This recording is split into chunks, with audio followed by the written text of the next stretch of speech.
I'm a man with many enemies. The elevator opens for no one. The Boston Red Sox. And plans on making me. The mayor of Boston. The governor of Massachusetts.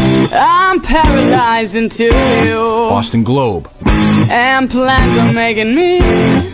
It's a war. And plans on making me. We're going to battle it out. All sit there. Everyone looks like everyone. My dick's so big doesn't even matter. He's 2 feet tall. And nobody will get in trouble. Now, of course, everybody's gonna kill each other after watching. He's gonna fucking open his mouth, it'll fall right in. You're too busy to accept it. And it is going to be, when it's done, the most successful podcast in the history of mankind. And we already met. Listen, there's only 1 minute fan show. Everyone looks like everyone. It's right here. And plans on making me. And plans on making me. No protection. And we are back for another Quantum Kirk. John and Danny, it's been a while. How you boys doing? Good to be here. Yes, we last one we did was like the day before Thanksgiving. We did a double barrel episode recording. We had Julie, which has been released, and McFuss Daddy, which I think is going to be released tomorrow. We are recording this on Wednesday. Yep. So it will be released tomorrow night, and then this one probably be released next Thursday or whatever Menners wants to do. But Danny, you've had an eventful 10 days. Since let me tell you about this wedding that I didn't go to. I don't think you guys have heard about it yet. We're not doing that anymore, man. I mean, who is not sick of that? I mean, I'm so over it. And everyone's opinion, every time they see you on Twitter, they feel like they have to. Danny's a pussy. Like as someone who does the show with him, his wife runs his world. I don't think he's arguing with you guys about it. I don't think he's saying that. Yeah, that's what I mean, Danny. Like I don't know. I don't argue with her. I don't argue with people that call me a pussy. I don't know what the people on Twitter want you to say much more than what you've already said. But yes, she runs shit like that. That's just the way it is. So one last little piece to this whole thing. It's not, believe me, it's not the story again. We're not going to relitigate any of that ever again. Hopefully it's dead and buried forever. Although if they continue to call Greg every episode, it'll be funny. Not that he's ever going to That is great, by the way. Fantastic. That bit is probably the best thing that came out of all of this. If he fucking answers one day, it's going to be the greatest fucking thing ever. If he answers. It'll be interesting because he hasn't blocked the number yet. He's got to answer. At some point, I'm going to hear about it from one of my friends that still talks to him. So it's going to get. I'll find out at some point that he's completely annoyed. And at this point, I don't give a shit. But the best part is when Kirk brought up the story on the Black Friday stream at one point. I heard, and then Cyber Monday, but then it came up on the show because it like something reminded him of it. And he started to talk about it. And I'm like, please, can this just die? Like, hopefully it gets interrupted. Because you know how they start telling a story and then it goes, and then it goes off the rails and they never get back to it. At some point, the conversation switched to the Cyber Monday dinner at Halfway Cafe. And they started talking about, Coleman was doing this and Gus ordered that. And he was pretty quiet. I'm like, perfect. They're off on a tangent. Another story. The wedding story is dead. It's never going to come back to that. Sure enough, Kirk was like, so back to the weddings, back to Danny being a total fucking pussy. And then it was just downhill from there. But off to the races. Yeah. It's been a good time. We've had some fun with it. I wish he could have been on the show with me last week. It was fun. It was fun hanging out with Mick. He's a very nice guy in person. But I missed my better half. Yeah, no, I feel bad. And then like, just to clean up some other stuff, we are recording this on Wednesday. And it was brought up on the show the last couple of days, for me going in this Friday. I do want to clarify to Kirk, because he said I was annoying on the show today, that I never said no because I was never asked to go on the show. Your producers told you that I was booked without ever even reaching out to me. They only reached out to me after they said that I was booked.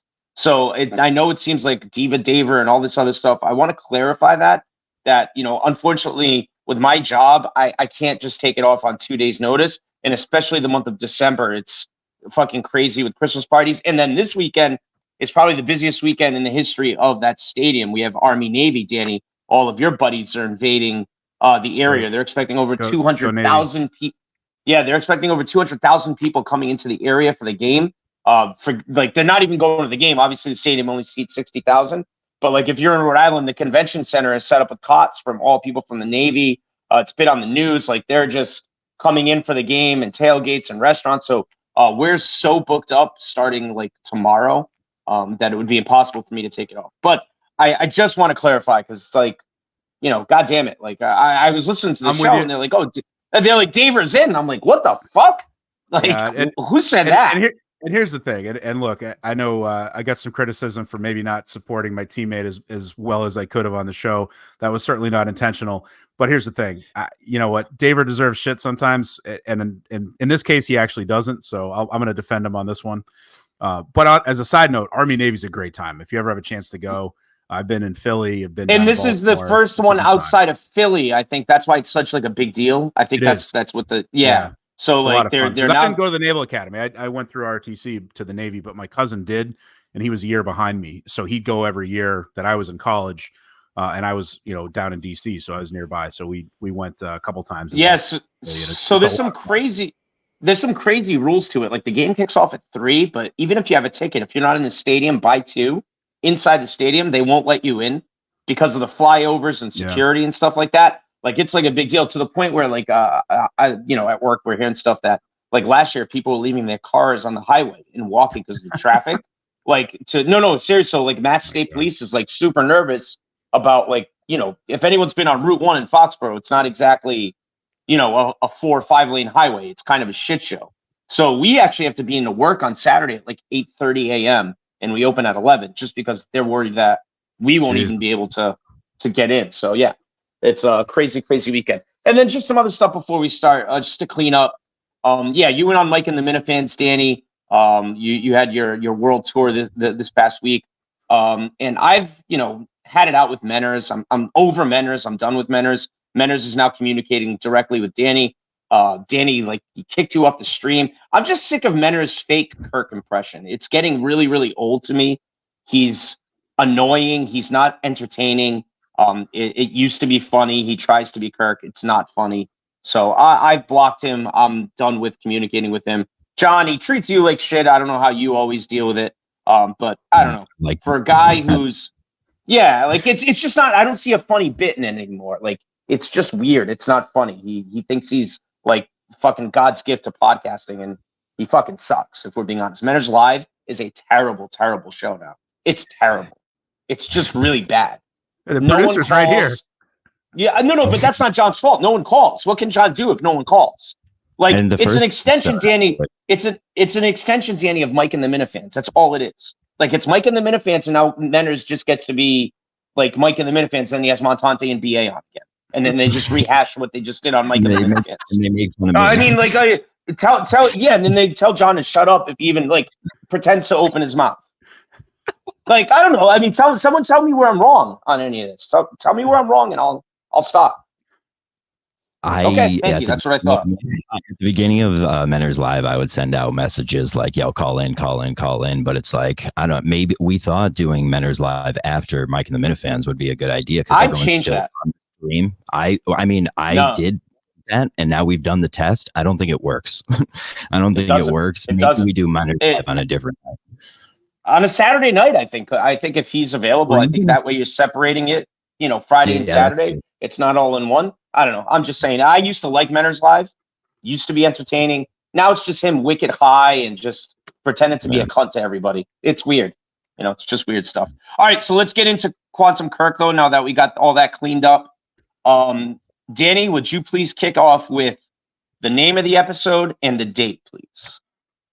Absolutely. So the name of the episode is Dave Portnoy is Not Racist, and the date was July 8th, 2020. Okay, so we are in the middle of the shit, boys. Okay, If anyone remembers, this is, Portnoy has sang the Ja Rule rap lyric, and the video has come out. One of those, like, Twitter accounts started, like, spreading it, even though it had been around for a long time. It's kind of what Mincy ended up getting fired for and why Dave wasn't really happy to fire Mincy when he had to do it when he was working for Penn, when Penn still owned the company. Because Dave had done the same thing. So he did the rap lyric. It got around on social media, and all of the, minority employees of Barstool decided to start taking shots at Dave. And the only person that I remember defending him, The only show defending him at the time was the Kirk Minahan show with Kirk, Blind Mike, and Steve. Is that a mischaracterization, Danny? Did I say anything out of school there? No, I think that's pretty spot on. I think the rap lyric was part of it. And then I think some other things sort of spouted on from there.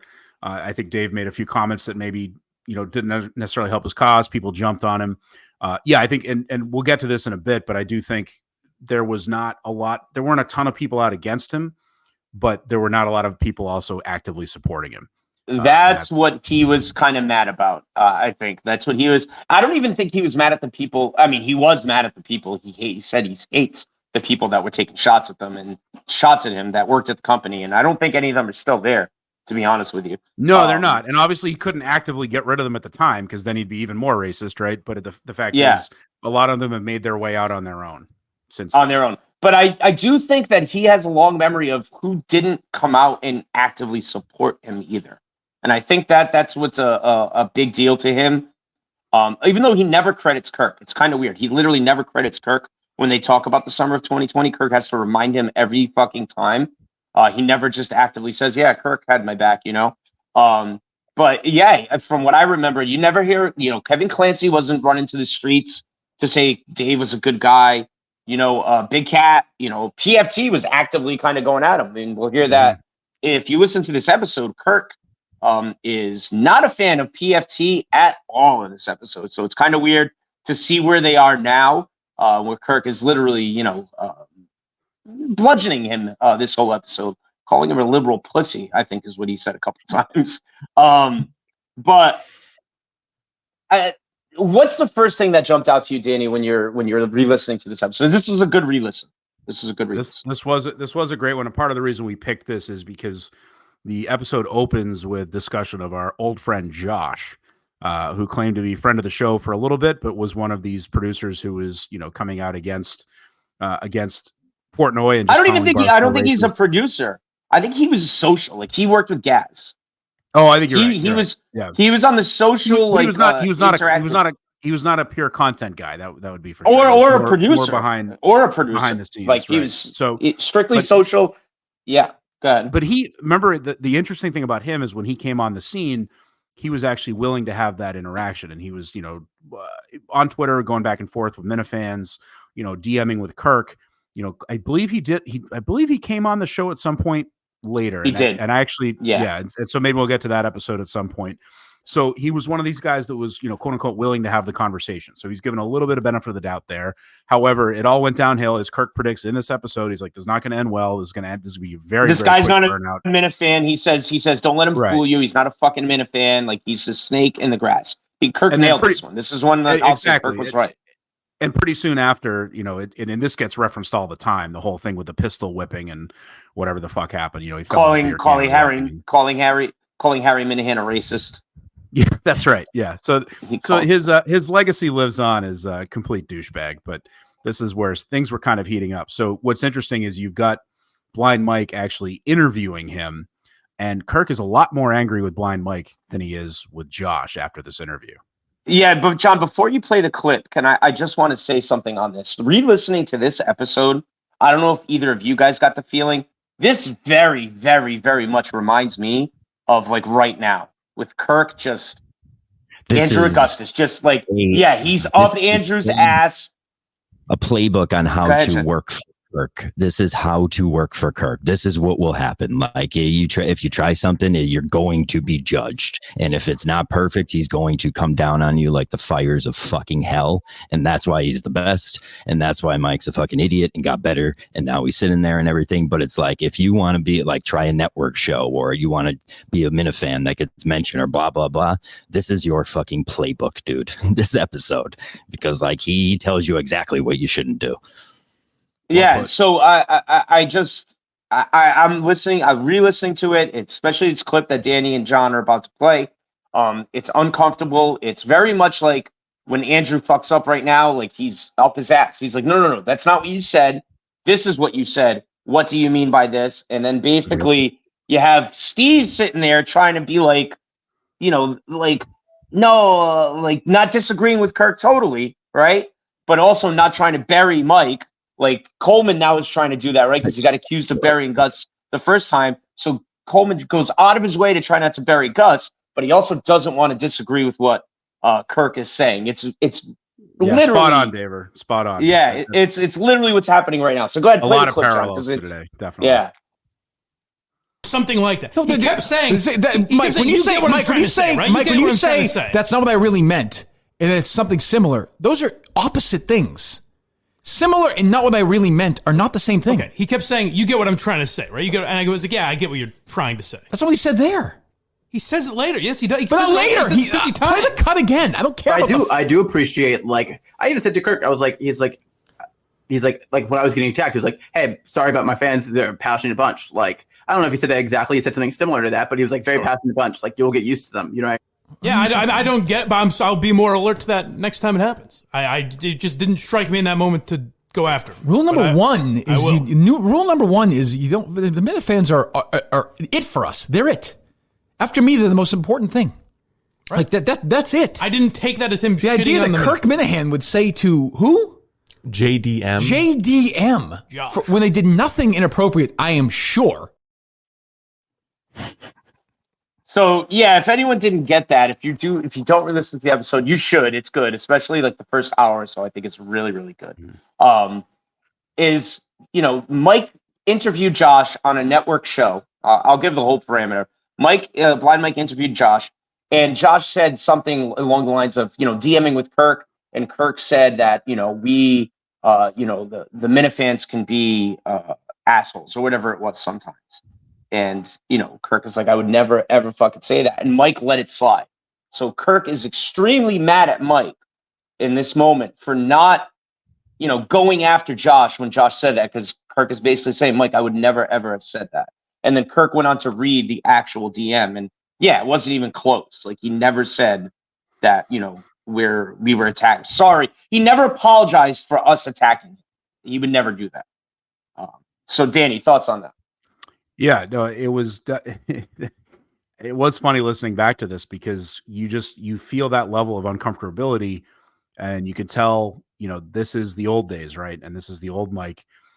And this is something now Mike has sort of earned that level of cachet, of gravitas that Kirk would not treat him like that today. Even if he made that exact same mistake today, which now he wouldn't, that wouldn't happen. And your parallel to Gus, to Andrew in the booth now, and sort of that back and forth. You're right. There's a lot of similarities there. And Steve is like kind of trying to help him a little bit, like, hey, let's pile on Josh a little bit more here. Like, this is really about Josh. Steve definitely tries to deflect to Josh. Yeah. That clip is after about 5 minutes of the same back and forth. And there's quite a bit more there, to Dave's point. Yes. Definitely go back and listen to this part. Now, I will say there may be so whoever for the Minifan ill-fated top 50 list, whoever argued to put the Minifans on the list, they should have been number 2. Kirk number 2 is what Kirk. Yeah, nailed it, Danny. There's the answer to the test. Number 2 on the T-shirt should be the Minifans. Yep. Danny, I caught the same thing. I'm like, man, I wonder if anyone's gonna, if they re-listen and they catch that behind me, the Minifans are most important. Kirk is definitely gonna say, if he listens to this episode, that's not true anymore. So, but yeah, no, like he's that number's fluid. He's moves around a bit. Yeah, exactly, John. But no, this he's just really mad at Mike. Like, if you go back and listen to this, I mean, he ends up screaming at him, and Mike does do you have that clip where Mike reverts to Portnoy? I actually like to hear. Yeah, the next clip here, and this is the epitome of pre-fencing Mike right here, where he's now been beaten down like a little dog. He fights back a little bit, as best he kind of can, but now he's cornered, and he's apologized several times. Kirk has not accepted his apology. Yep. Kirk continues to pile on him, as he's wont to do, at least back then, with Mike specifically, and he's just not letting it go. And Mike finally does this little kind of mini blow up. Clip 2. Did you bring up the Jamel? It wouldn't play. I was clicking and it wouldn't play, and I was like, okay, there's that. Okay, something like that. He kept saying, Mike, when you say that's not what I really meant, and it's something similar, those are opposite things. Did you bring up the Jamel Hill thing in this interview or no? I did. Huh? I did not. Oh, okay. All right.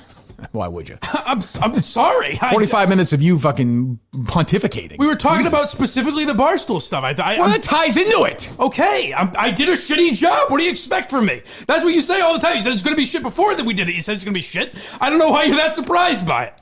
I thought it was okay. I didn't say I was surprised. Okay. I'm just saying when again, when he attacks me and the Minifans, it's your fucking job to call him out. All right. That's literally I would say your most important job. Be more alert to that now. Jesus Christ. I don't. Brutal. The cracking, the cracking of the voice, the cracking of when Mike cracks, and then the nervous laughter after Kirk is still not like, he's not backing off a little bit.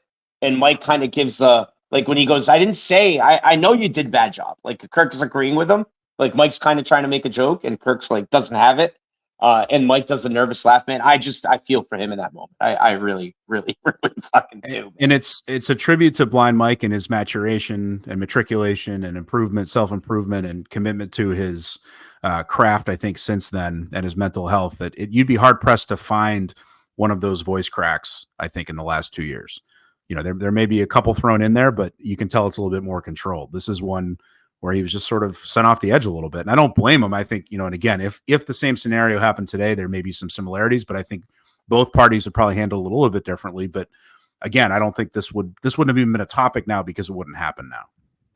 Well, it wouldn't happen, but I do say, Danny, I think Kirk brought this up on like maybe 3 weeks ago or a month ago. He did bring up that he really doesn't go at Mike anymore. He even said, he goes like, it was an episode where Mike wasn't in and they were talking about Mike. And he said something like, Mike can still get riled up about his weight. Like if you bring up his weight, you can see him like he gets a little upset and even like the blind stuff.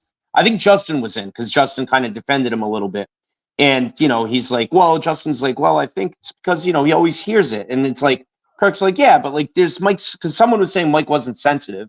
And Kirk was like, no, he's still very, very sensitive. I just choose not to go at him like that anymore. Basically, it's kind of what Kirk was saying. I don't know. Do you remember that at all, Danny? I do recall that. And I think, part of that is because some of that shit's just so old. I mean, it's, you'll still hear a Blind Mike blind joke and it's like, all right, I mean, this is lame. I mean, what pick another angle, so I think, in this case, this was those specifically attacking his, interviewing skills and ability content to interact skills. With, kind of carry his own, as a broadcaster, podcaster, whatever, which, now he does several hours a week, I think. And at that point he had done, Trash Talk and some of his previous project, Dirty Mike and the Boys, all that. So, he had a few reps under his belt, but not close to where he's at now. And I think he might've felt like, I don't know if he honestly thought he did a good job in that interview before Kirk criticized him, but he definitely. I think he did. It felt like it seemed like it was a hit on his pride, and I think that may have been the biggest issue.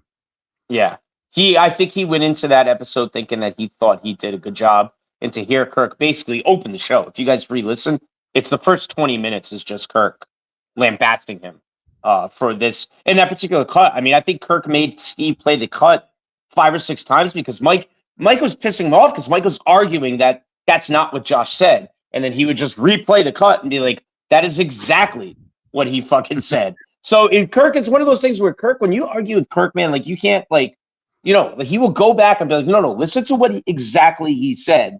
And it's kind of like that producer Rob thing, like where he'll just like, no, that's not what you said. So and I do agree with Kirk. Like it's when you re-listen to it, it's like, how did Mike miss that? Like, how did Mike miss that? Like, him basically calling us like, saying Kirk was apologizing for like us acting like assholes towards him. And just Kirk would never, ever do that. I mean, he's never called off the dogs, especially a kid like him where like we weren't even being inappropriate. We just calling him a fucking scumbag, I'm sure, At least at that point. Yeah. Again, he was still trying to pretend to be a Minifan at that point. So I'm sure nobody had said anything too bad at that juncture. Yeah. I think VD, shout out to VD. I'm pretty sure VD went on a crusade. A one-man crusade on Twitter and dug up old tweets and just VD, like this is when I became a VD fan. It's like the investigative journalist was like, he was just plopping tweets from this kid everywhere. Yeah. Just embarrassing him, just fucking ragdolling Josh DM. Minifans, no matter what, if you go against it, you're not going to be able to sleep comfortably because there's a VD out there hunting your old tweets. You never know what's happening out there with one minute. All it takes is one crazy motherfucker to fucking take you down. And look, VD did. He took him down. I mean, like, it was great. He killed it. I mean, look at private investigative journalist Michael Montante fucking cracks a case wide open last week. I mean, who would have ever fucking saw that coming? Not me. He doesn't know. He doesn't know fucking not me. Montante and all his phone calls.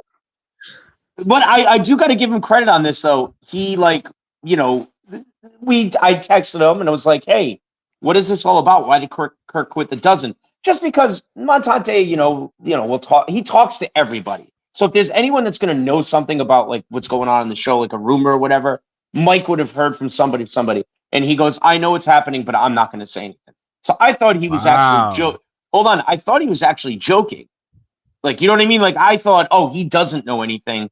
So I just let it go.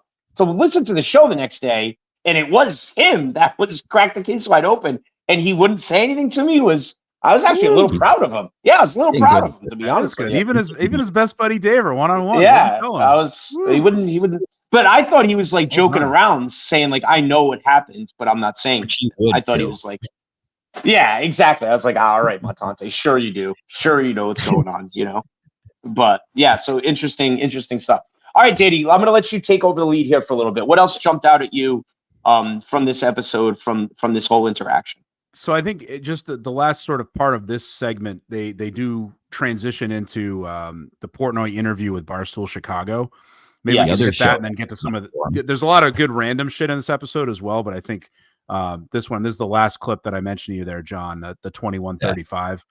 I think what's interesting about this is they're replaying a clip from an interview with Barstool Chicago on Barstool Radio with Portnoy. And so it's Carl and White Sox Dave and Eddie. And they're still sort of, you can tell Kirk hasn't had a lot of interaction with those guys at that point. As opposed to, I think, was it just today where he's, talking about Carl falling off the wagon or whatever. I mean, this is obviously early on in that any sort of relationship there. He barely knows, I love Eddie, great guy. I don't really know him, that kind of thing. So, and you could tell what Eddie hates the show. How Eddie hates the show. Eddie hates me. I don't know why. And that one always kind of cracks me up because you see Eddie being like, what?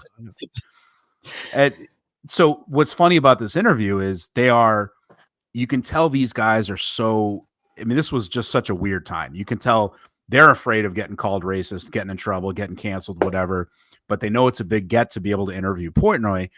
So they're just trying to kind of walk the line a little bit and have a little bit of a softball interview because it's also their boss.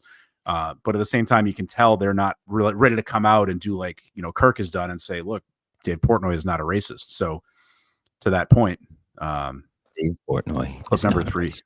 Let me just say, you want to learn how to interview Mike? Those Barstool Chicago guys put Dave's nuts to the fire. See, I listened to that right before, and I learned every 5 minutes or so you're supposed to say, I guess I see your point there. That makes a lot of sense. They're nice guys. Incredibly we love those guys. I haven't really seen anybody who works at Barstool Sports, no offense, just flat out be like, Dave Portnoy is not racist. Maybe I missed it. What the fuck? I'm just gonna say, Dave Portnoy is not racist. I've said Mike said in the interview yesterday with the guy there. He's not racist. Do you think he's doing that to annoy you at this point? No, he knows you're pretty much the only one. No. I think he's that obsessed. No. I think there's other forces at nature right now. Okay. So for the Quantum Kirk fans out there, if I could, I'd say a legitimate, but probably one of the biggest criticisms of the Julie episode was that the name of the I Am Barstool, the name of the episode, we never actually played the clip that contained that quote. So for those of you who watch the movie to find out when they actually say the title of the movie, there you go. You're welcome. There you go. Thank you, John. Yeah, my message to all you who complain is suck my dick. Agreed. And go listen to the episode before, because that's we tell you to. That's the point of the show. We're not going to. That is the other thing. I don't want to replay the whole fucking show on our show. Like the point is, like, we'll have a couple of clips that we think are funny or relevant, but the point of this show is for you to, like, especially if you're a new Minifan, to go back and listen to the episode with us. That's like kind of the point of this. But Yeah, listen, we'll take any and all criticism as long as it's not from as long as it's not from Menners. As long as it's not from Menners. Fuck it. And we won't say to suck our dicks. Yeah, that's that. Whatever he'll do, he'll ask us to do the opposite anyway. I mean, to be fair, we have struggled with clips on this show at times. So I think we're on the train though. So anyway, this I think summed up that whole argument or the whole back and forth where Kirk has had his back this whole time, and everybody else is either somewhat out against him, but even then, like even as those who are denouncing Portnoy are still not really being overly vocal about it, with a couple of small exceptions, like I think Trill and some of the other guys. But and then that one guy who quit in a ball. Brandon Newman quit. Like he came out and basically called Dave a racist. He was there working there like a month. Dave comes out. I mean, we don't have the clip, but this is a very big part of this episode to me. Is later on in this interview that they play with the Chicago guys. Dave basically says they hired a couple of these black guys just because they're black, because they wanted to diversify. Like, it's fucking crazy for them to say. You have that clip? Yeah, play that. I'll play it at the end. I'll play it at the end because it's a real. I put the whole Dave thing in there and Chicago guys because like it's weird. It's like Dave has them hostage because it's like when a king has all the guns pointed at him, he just ran to his allies or something. So I'm gonna put that whole interview at the end because it's really good. Listen. Yeah, because he basically said I hired them. They were black. Like it was. Yeah, no, John, that's a great point. Because like the Chicago guys, to Kirk's point, I don't think wanted any part of this interview.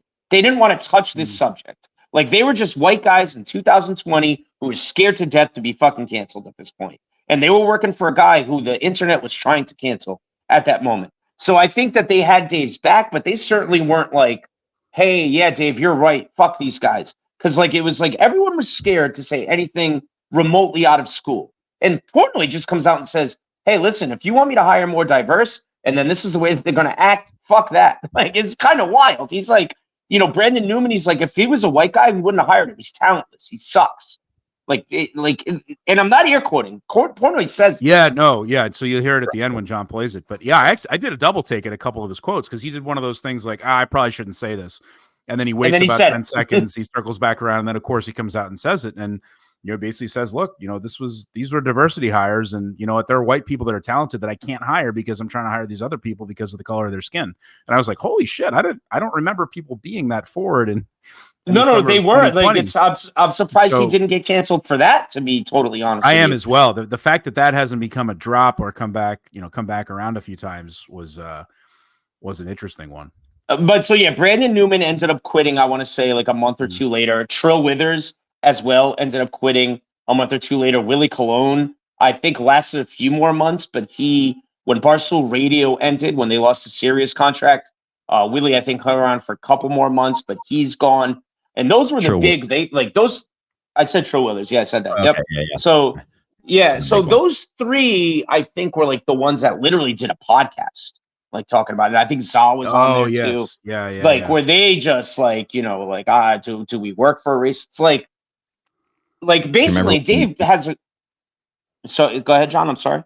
Remember what they named it to? They named it so it had like the N word basically as an acronym. Like they did it. They were a fucked up thing. Yeah, they went all in. And basically Dave's whole point was, if you really do think I'm a racist, like if you actually think that, what the fuck are you doing taking a check from me? Like, what are you actually doing working here? If you have any morals, you should not work here anymore. So, yeah, and the only one that still kind of has a platform is Trill Withers. Like, he's still big I'm an NBA guy, so he's still big on NBA Twitter. He's got a really big following. I think he just started a podcast this week, actually, with Rasheed Wallace, because that's like the new thing right now is like you see the NBA especially. Like former NBA players all have podcasts or actual NBA players. And they're actually all pretty big. Pearson Garnett. Yeah. Pearson Garnett. And then you have the one where like Roan kind of started it now with Pat Bev, where you have a former NBA player and a Twitter personality. And then you kind of combine forces, or a current NBA player. So Trill Withers is doing it with Rasheed Wallace this week. And it's kind of like it's got a lot of buzz around it. How is Rasheed Wallace on air? I listened to some clips. It's okay, dude. And honestly, because he gets into, listen, he's got the Jailblazers Like he really gets. He's got stories. Yeah. He's got stories. If you're actually not afraid to tell stories and get in there, the NBA is a wild lifestyle. That's like it's those guys. That's the only thing I would listen to. I think, is if you get the behind the scenes shit.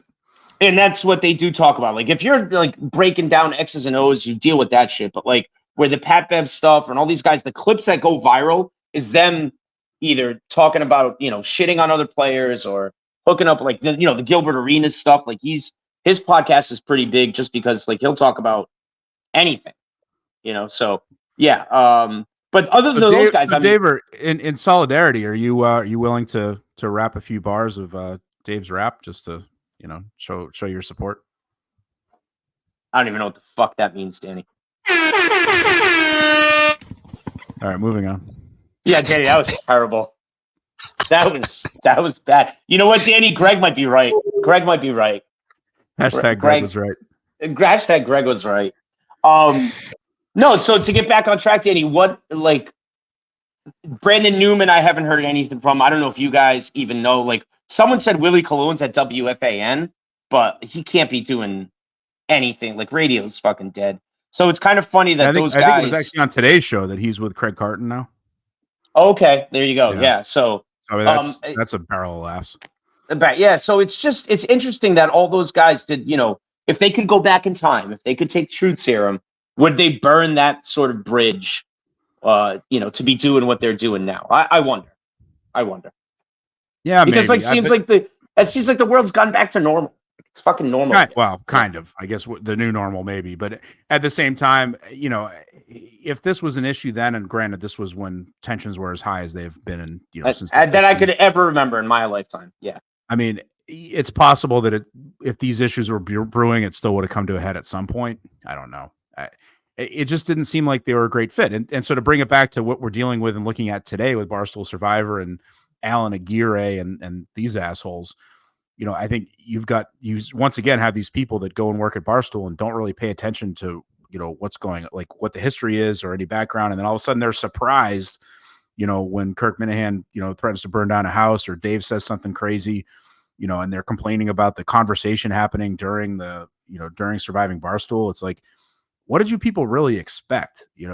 This company is a known quantity, and Portnoy is not shy about talking about who Barstool is, or even like that girl Carolyn, which they talked about on the show today too. Someone like that. It's like you're a 19, 20-year-old girl, like what Barstool. I'm not saying like exactly. And when I say what Barstool is, it's like it's like people who are going to voice their opinion and you could be a little on the edge, like to be like that upset over Barbie or to just be now blatantly blocking coworkers. Like I don't think you should be able to block your coworkers. I think that literally, if you're in the content game, you should not be able to block a coworker. I think that's fucking insanity. That's insanity. Shocking to say from someone who just said they blocked Menners, but you're right. Not a coworker. Not a coworker. He's your CEO. Monster. He's a monster. Is what he is. Well, so are you against? Are you mad that Portnoy blocked Jersey Jerry? Yeah, I think that's weird, but that's also a little bitish. I think, like, of course it is. Of course it is. That's Carolyn. I think Carolyn. Caroline thing. That's a great example because that's just complete bullshit. It's like, you go through the whole Barstool Idol thing. You know what you're dealing with. I mean, once again, like, go work somewhere else if you want. Like, a regular but she wants the juice. She wants the Barstool juice. Guess what? She wants to be Alex Cooper. She thinks she's the next Alex Cooper. Well, she's not. I mean, that's ridiculous. No, I understand, Danny. I'm saying she wants it, but she doesn't want to like deal with the fucking the other shit that goes with it. Yeah, I mean, she's obviously psychotic and delusional. But just why? I don't. Why would these people want to work there? Like, if you get this offended by shit, like, go be an accountant or something. This is retarded. Or like Mayo says, go work at the Ringer. Mayo should go work at the fucking Ringer. You can have your opinion and hate Kirk off the bat, but it's like you can't be like a social justice warrior and then judge a book by its cover. You can't have both. Like if you can't block men and not go on the show and at least talk to them about, you can't have morals if you don't want to talk about what morals are. Like what your morals are. I just hate that. Well, because even Ellie Schnitt, back in the day, Ellie Schnitt, she was a pain in the ass and whatever, and the whole Kirk's my dad bit, whatever. But, she came on and argued for a while till she didn't. But, she was willing to have some of that back and forth early on. But my whole thing is that your content too. Like I just don't understand the instinct of content to block other content creators at the same goddamn company. And literally just I'll never ever understand that instinct. Like you are in the wrong business and you're definitely at the wrong company. Like it makes no sense to me. So and that's kind of what this episode, same thing with, like, at least the kid Josh was like on the social team. I think he wanted the juice. He got a little taste of like the Minifan Twitter and he wanted to be involved. Go ahead, John. But his excuse to Kirk was, I'm a social person and I'm not allowed to go on to the show. So it's like, well then, so so Kirk's left to just be an asshole then, because you can't defend yourself because of rules, but you want to speak your own opinion. So I'm just a fucking asshole now because that's the way, it's like, fuck you, dude. And if that actually was the rule, it should go both ways. All right, fine. You're not allowed to criticize the content then. That's it. It's got to go both ways. Yep. All or nothing. Agreed. All right. Danny, anything else that I have a couple of small tidbits to end it, but I'll let you go first here, and then we'll I got a couple little things just sort of on a different note. Sure. And I think we do want to talk callers, right? Maybe we wrap up. Yeah, we have callers. A couple callers. Yep. And John, at some point, if you want to hit that quick consistency clip, I thought this was kind of funny. Do you want to hit it now? So sure. Let's do it. Sure. This might be some foreshadowing to one of our new friends. And the other thing is, if we're going to do consistency, I like consistency. I really do. Yeah. Is like, Drew Brees said that he, wanted to stand for the national anthem, put his hand on his heart, and got like embarrassed to the point that like he's been totally emasculated. He cut his dick off and fucking choked him to death with it almost. Deshaun Jackson, nothing. He did apologize. Yeah, but who was the prominent NFL player who's calling for it? Nobody. Nobody. That's the right side to be on, I guess. Hitler's the right side to be on, I guess. The thing is, the Eagles statement was pretty harsh for him, Oh, it's brutal. We talked to him about it. Yeah. And he's going to learn. I mean, Drew Brees was literally, you had guys like saying like, well, you know what? Actually, it's funny that we go back to this because you have the presidents of Harvard and shit yesterday just being like, you can kill Jews on campus. It's all good. You could talk about it just as soon as you start killing Jews. That's not allowed. Oh, then we'll stop you. Yeah. So it is kind of interesting. We're full circle, Danny. Good call there. Still, that's the thing. You said we've gone back to back to normal. I think in a lot of ways we have not, unfortunately.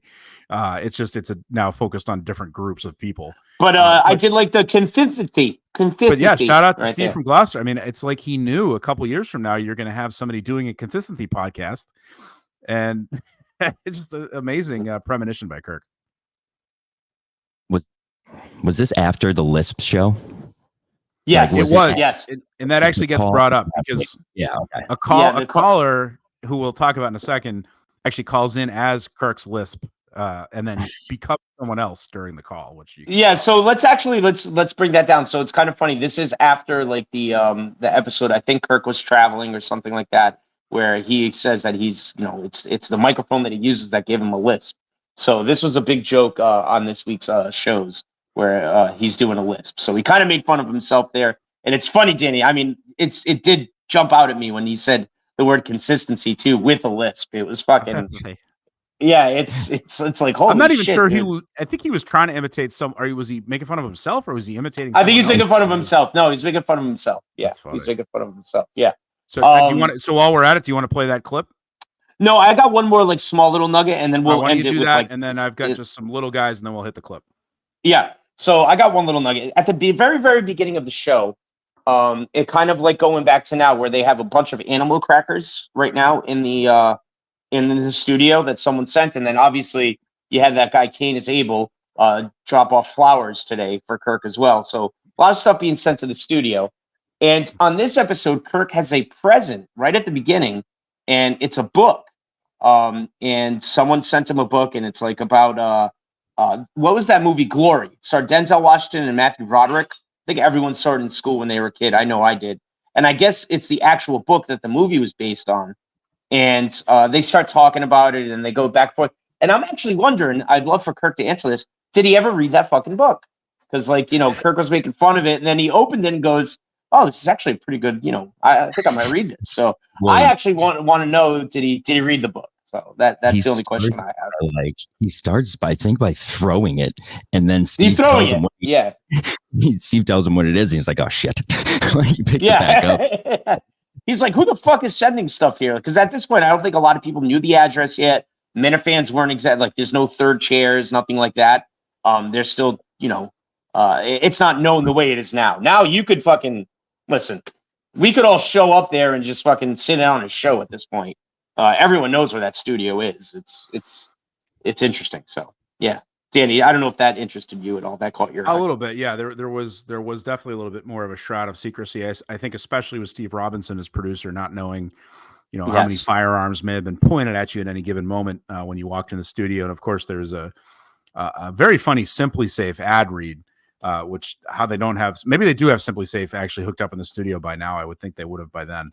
But they actually reference Gina and Ellie and the whole burning down how to protest and you don't want these people in your house, and that was well done. Yeah. One other advertiser, if I could, that jumped out at me. Good old Dr. Sheffield's toothpaste. Who, if you recall, that was one. They went the way of Smith's Country Cheese, crashed and burned, I believe, when their relationship with the Red Sox was disclosed. But they were Minifans too, right? Minifans, as well. I believe so. Yeah. So poor Dr. Sheffield, R.I.P. But it's funny because Steve Robinson tried to tie them back to glory by saying Dr. Sheffield served in the Black Regiment. Man. Alongside, and then dated Harriet Tubman for 6 years. Like, what am I supposed to do with this? I mean, he's like, are you trying to make a racial joke or just kind of mess around, or I don't know? And they start talking about George Washington and his wooden teeth, or cadaver, whatever Steve Robinson pronounced it as, his teeth. So a couple other little quick things. So I thought with all the news here about the advertisers being pressured to not advertise on X or Twitter anymore. At the time, it was Facebook that was under fire because you had left-wing activists basically saying, well, how is this company still, the Jamel Hills of the world, how is this company still advertising on Facebook? Because they were saying Facebook was too far right-wing. That's so I thought crazy. That was sort of an interesting progression from there. Bob Barker was still alive at this point. Yep. You've got Julia Child. Blind Mike thought Julia Child was from Ohio, as well as Gordon Ramsay, who's not. Tom Shattuck got a shout out in a friendly way. Death was not wished upon him for once, by actually claiming on Jerry's show that he thinks Colin Kaepernick will be in the Hall of Fame someday, which could still come to fruition. And look at where we are now. His wife and Montante co-host Jerry's show. Like, look at that. What a world. Well, full circle. Poor Kirk. No wonder the guy's going crazy. I mean, that's just going to be maddening. Last two things. Kirk said, "quote unquote," magicians are creeps. So shout out Chris to Coleman, brother there. Yep, Chris Coleman. Yep. He called you a creep, Chris, before you. Well, I mean, so if he thought magicians are creeps, what happened to him? Wasn't he Kirk the Magnificent? Wow. Mind blown. Mind blown. All right, just stop the episode, John. I can't. Danny doesn't know what to do now. I don't know. What do I do with this?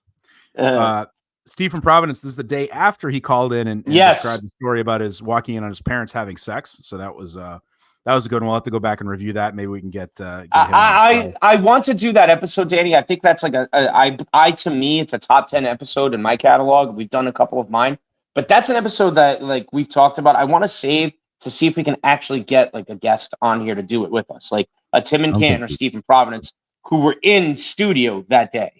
Like, I would love Steve from Providence. That's my white whale to do that. Tim is promised he'd come on, but it's going to depend on the episode. That would be fun to have Steve from Providence on if he'll come out of his hole and his if his I think it's been enough time. Steroids wear off. Like, it's been enough time. Like, you can fucking fuck around and come out and he can kick everyone's ass at this point. So fucking Sneakers had his own. Sneakers had his own show on the fucking network. I think we're all over. Like, it's all. But Poppy's Kitchen is still going, isn't it? Their next episode's going to be 2025.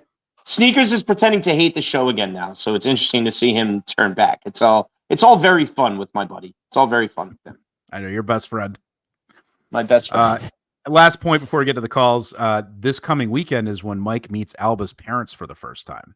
So Mike teases that, saying he's going to be going to dinner with them, and Alba's quite nervous about it. He's actually less nervous about it, which is interesting. So that was a big moment. So obviously a lot comes from that, and those two lovebirds, as far as we know, are still together today. So just a beautiful love story. With Nipples helping, Nipples helps out a little. Yeah, Nipples is there. So if we could on the callers, did you want to do a quick rundown on this, and we'll wrap up with that, or do you have something else? I have one more thing. So they go into like this bit. They're thinking of doing this bit. And now this is where it comes back to the whole Gus thing, where I don't think Mike knew at this point that I don't think Mike had ever figured out that Kirk wanted him to do stunts, to try shit. And Kirk really, really talks about doing a thing where could they leave Mike in a random street somewhere with $500 and no cell phone? And what would happen to Mike? And just film him. And just film him trying to figure out where to go, what to do, and then Kirk asks the question, could he actually die? And Steve Robinson's like, yeah, probably. He could. So I'm just I always think back now, Danny, now knowing what Kirk has asked Gus and seeing what Justin does, if Kirk has always wanted that wacky sidekick guy to just take stuff like that and then just actually go do it, not just joke about it on the show. So I'm listening to that bit, Danny, and I'm thinking back. I'm like, I guarantee Kirk deep down is hoping that Mike would all right, yeah, I want to go try that. I want to go do that. But obviously, Mike never did. And that didn't seem to be what Mike wanted to be on the show. Mike wanted to just crack jokes and Mike has found his groove, obviously, as we know. And I don't think being the antics guy was ever going to be his thing. He did it at the MGM. But I don't even think he was that comfortable doing it there. He's not a confrontational, sort of guy. So it's just interesting. I don't know, Danny, that jump out at you at all? Yeah, it's a good point, because I think, yes, Kirk likes that kind of stuff, and he likes the bits and the antics, but it does have to be organic, and that comes up again and again, because once that got brought up on the show, then he couldn't really do it. However, when you have something like McBait, which kind of had legs from the time it was first mentioned, now we're running with it, we're doing it. So it's so hard, because sometimes it's got to be something that hits. And I think that was one concern of Mike, and I don't think it's a concern of Gus's. I think just sometimes he doesn't always necessarily think of what he wants to do.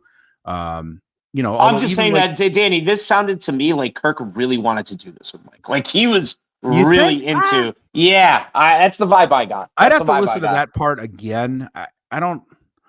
I thought he thought it was kind of a funny bit for a second, and then maybe just because Mike was not into it at all. He's basically like you said, he's like, well, I'd die, and Kirk's like, well, that's, funny to talk about, but we don't actually want you to die. So yeah, I don't know. There could be something to that. I do think there was. Think how great the Red Robin expose was, because we went. I don't think we've actually done that on this show, but I did go back and listen to it not that long ago. That was hilarious, and then the whole little investigation, and then Steve. No, Mike had about it. Mike had good. Mike was in the driver's seat. Mike was in the driver's seat for that, and Steve Robinson was the one getting accused of shit. And the couple times that happened on the show, it was quite entertaining, where Mike actually had a leg to stand on. So I think that was kind of the hard part. If it was going to be another, blind Mike, gets hit by a car, haha, that's only going to go so far. Whereas, something that's a little bit deeper. Yeah, I think we all wanted more shit like that. But the question is, what's actually somewhat organic and funny enough that it's sustainable? And that's you have to do it. You have to do it all the time, and then when it's good and sustain, then you get the good things and a bunch of bad shit. You know what I mean? Right. It's just if you want to be the antic guy, you got to go be the antic guy. You can't wait for some antics to happen and be standing there. So it's that's agreed. The main philosophy that antic guy for this show has never gotten. It's you have to do it every day, and then one of these days, maybe Kirk will think it's funny. It doesn't matter if it's bad. If you can't take Kirk yelling at you because you did first of all, he's not going to yell at you if you did something bad. He's just not going to watch it. So it's fucking just go do. Why do you think we all do this? Just go do it. Yeah. Just go do it. And then, so let's get into the phone calls. The one that I chose, I absolutely adore. It caught me by surprise. He never calls in anymore. And I've said this numerous times to the show. It's my all-time favorite caller. So, Danny, did you have a phone call as well too, or no?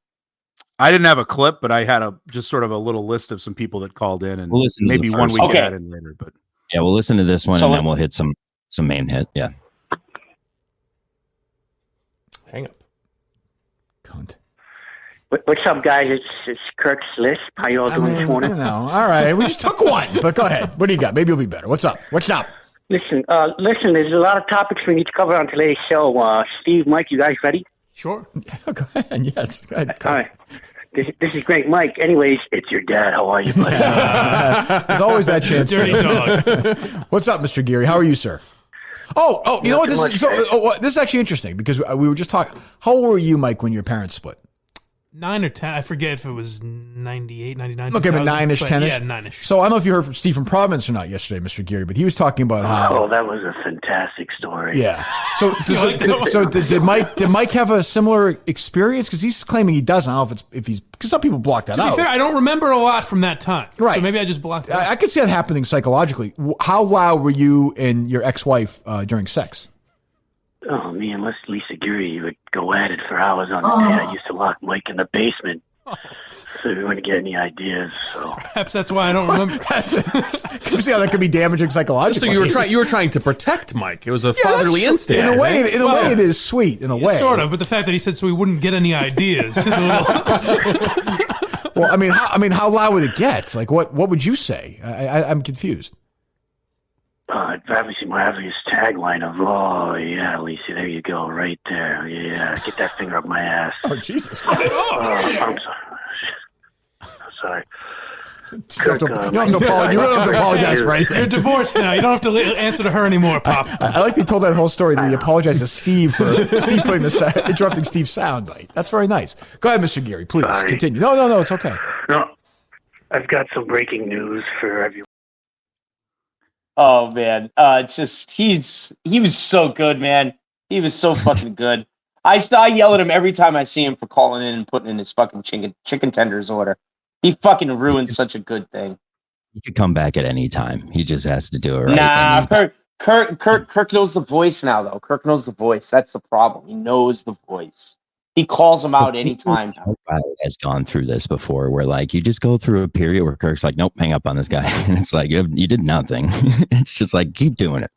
Just keep trying. Because my favorite parts about his calls, and it's, once again, it's an all-time moment for me. We're going to review this show. It's the Lamberley one is like the one that jumps out at me. Is when he would disguise his voice.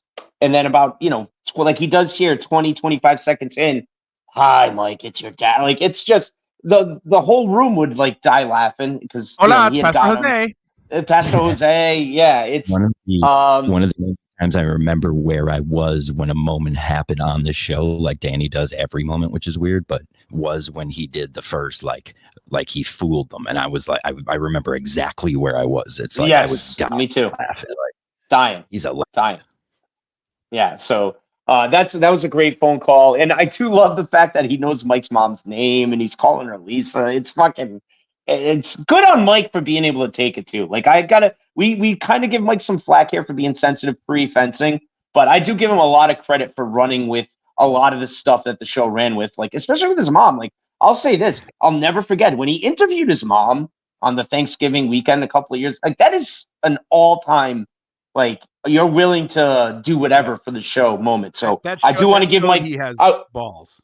Yeah, I want to give Mike his credit on that because we give him some flack here pre-fencing a lot. So I do want to give him credit for being able to go a lot of places for comedy for the show.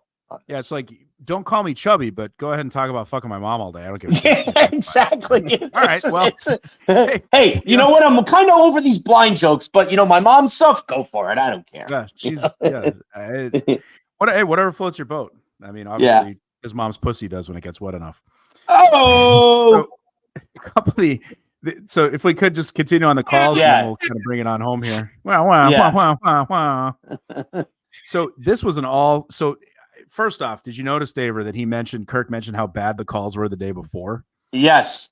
And the calls today were quite good. I mean, this was maybe not every call was a home run. I mean, he took a lot of calls. There were definitely some bad ones I was going to say the last hour of the show was calls. The show's, if you go back and listen, it's about 2 hours, 20 minutes. I want to say after the hour 20 mark, it's pretty much all calls. Totally. And I thought this was when the show really still got a lot of its steam from calls. Whereas these days, you get a few good ones here or there, but you see there's a lot less characters, and I think that's part of why, because usually I like it because when the characters are so bad, they're good. And there were a few of those in this one, and Kirk just kind of being like, "You need a second level. You need a second level." Yeah, now people just calling these days, a lot of people calling it book review or this or that. I mean, which whatever. Yep. Some of that's fine. But golf course, shut up. Oh God. Yeah. But even the guy. So my, I've obviously got the rivalry with that Army guy that from Georgia that called in. I like him though. I like him too, but you know what? Did you notice how much patience Kirk had with him the other night? I mean, he let him go on. Because he's new. He's new. Well, spitting his facts. There are many. There are so many new fans right now. People on Twitter saying it, like new minute fan. Like I have one pinned on my Twitter right now. It's like Surviving Barstool. Like they should be upset that it's off YouTube because I think Kirk gained X amount of fans from this, and it's worth it. Mm-hmm. You can look at that thing and be like, holy shit, dude, this does that. So Danny, Kirk was definitely is patient with him because I think he's so brand new. And that's fair. And I'm good. I'm good. I'm not complaining about that. I think that's nice. I think he wouldn't have had the patience necessarily for a call like that back in this time frame when the callers were operating at an elite level. So we not only had Blind Mike's daddy calling in first as Kirk's lisp, but Sopranos guy made an appearance. All timer. Blind Mike's penis and drunk Greg Hill. Blind Mike's penis, and then Kirk.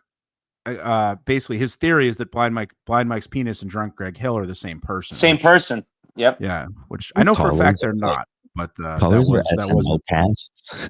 They're like SNL casts. There's just classes of them. Like when all those guys were together, and now there's a whole new breed. Like Will Ferrell just came. Very true. That's a good comparison, John. I like that. Yeah. Yeah, and I miss a lot of those guys in the show. So the one I wanted to give a little shit to, our good friend of the show, friend of mine, mentor, Tim McCann, calls in is Tim Jong Poon, and to Tim's credit, he always says how bad he is at accents and bits, and you'll notice he's at top echelon caller. But he's not an accent guy. He's not really. Yeah. He's not a character guy, which is fine. He calls in with his voice and just pretends to be someone else. In this call, and actually, I wish I had cut this. Maybe John, you want to put this in at the very end? I don't know if you want after the interview or whatever. But his call is Tim Jong Poon was just so bad. He's like, he just does the terrible accent. He talks about how he underwent a voice transition and now he's even more racist. Yet you can tell it's Tim just putting on a terrible. Just completely cockneyed Asian accent. And it's so bad. He's got a couple good lines in there, but I'm just laughing at how terrible his accent was. Does he ever say it's him? No, but you could just tell. I mean, his voice, the accent kind of starts to go. He starts to get the accent starts to slip. And then after he hangs up, Blind Mike just goes, "Thanks, Tim." Yeah. See, if you never give it up, then it could hit. You know what I mean? He kind of gave it up at the very end, though, John, when he stopped and started beating the shit out of his kids.